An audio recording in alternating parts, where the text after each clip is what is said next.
നമ്മൾ ഉണ്ടാക്കാൻ പോകുന്നത് 3 ബജികളാണ്. ഒന്ന് കറി ലീവ്സ് വെച്ച്, പിന്നെ സവോള വെച്ച്, മൂന്നാമത്തെ മുട്ട വെച്ച്, എല്ലാം ഒരു സെയിം ബാറ്റർ വെച്ചാണ് ഉണ്ടാക്കുന്നത്. ബാറ്ററിന് വേണ്ട ഇൻഗ്രീഡിയൻസ്: കടലപ്പൊടി 4 കപ്പ്, അരിപ്പൊടി 4 ടേബിൾ സ്പൂൺ, മുളക് പൊടി 1 ടേബിൾ സ്പൂൺ, കായപ്പൊടി 1/2 ടീസ്പൂൺ, ബേക്കിംഗ് സോഡ 1/2 ടീസ്പൂൺ, ഉപ്പ് 1/2 ടീസ്പൂൺ, വെള്ളം 1/2 കപ്പ്. എല്ലാം കൂടെ ഒന്ന് യോജിപ്പിക്കുക. എല്ലാം ഇതുപോലെ കട്ടിയുള്ള ഒരു ബാറ്ററായിട്ട് വരണം. അതിലേക്ക് നമുക്ക് കരിവേപ്പില ഇടാം. കരിവേപ്പില അപ്പുറം ഇപ്പുറം ചെയ്തിട്ട് നല്ല ഗോൾഡൻ ബ്രൗൺ ആവുന്നത് വരെ നമുക്കൊന്ന് ഫ്രൈ ചെയ്തെടുക്കാം.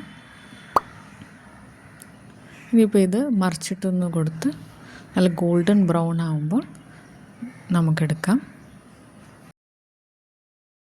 ഗോൾഡൻ ബ്രൗൺ ആയാലുള്ള ആ ക്രിസ്പിനെസ് കിട്ടുകയുള്ളൂ. ഇനി ഇതുപോലെ മറിച്ചിട്ടിട്ട് നമുക്ക് സോസിൻ്റെ കൂടെ പ്ലേറ്റിൽ സെർവ് ചെയ്യാം.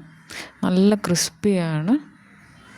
പിള്ളേർക്ക് ഏറ്റവും ഇഷ്ടപ്പെട്ടത് ഈ കറി ലീവ്സാണ്, മറ്റേ മുട്ട ബജിനെക്കാട്ടിയും സവോള ബജിയെക്കാട്ടിയും.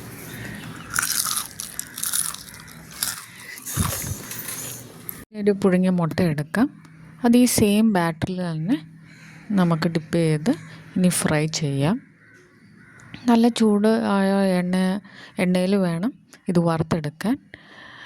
ഇനി തിരിച്ചിട്ട് നല്ല ഗോൾഡൻ ബ്രൗൺ ആവുന്നത് വരെ ഒന്ന് വറുത്തെടുക്കാം.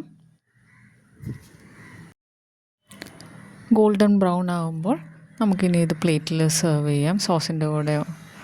ഇനി നമുക്ക് ഈ സെയിം ബാറ്ററിൽ വെച്ച് സവോള ബജി ഉണ്ടാക്കാം. അതിന് സവോള നല്ല കട്ടി കുറഞ്ഞ് അരിഞ്ഞെടുക്കുക. എന്നിട്ട് ഈ സെയിം ബാറ്ററിൽ മിക്സ് ചെയ്തെടുക്കുക.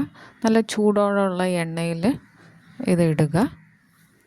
ഇനി മറിച്ചിട്ട് നല്ല ഗോൾഡൻ ബ്രൗൺ ആവുന്നത് വരെ ഇത് മറിച്ചിട്ട് നല്ല ഗോൾഡൻ ബ്രൗൺ ആകുമ്പോൾ നമുക്ക് പ്ലേറ്റിലേക്ക് സെർവ് ചെയ്യാം.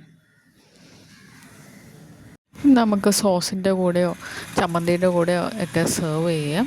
ഗസ്റ്റൊക്കെ പെട്ടെന്ന് വരുവാണെങ്കിൽ ഇത് വളരെ എളുപ്പത്തിൽ ഉണ്ടാക്കി കൊടുക്കാവുന്ന ഒരു റെസിപ്പിയാണ്. എല്ലാവർക്കും എൻ്റെ റെസിപ്പി ഇഷ്ടപ്പെട്ടെങ്കിൽ like and subscribe my channel.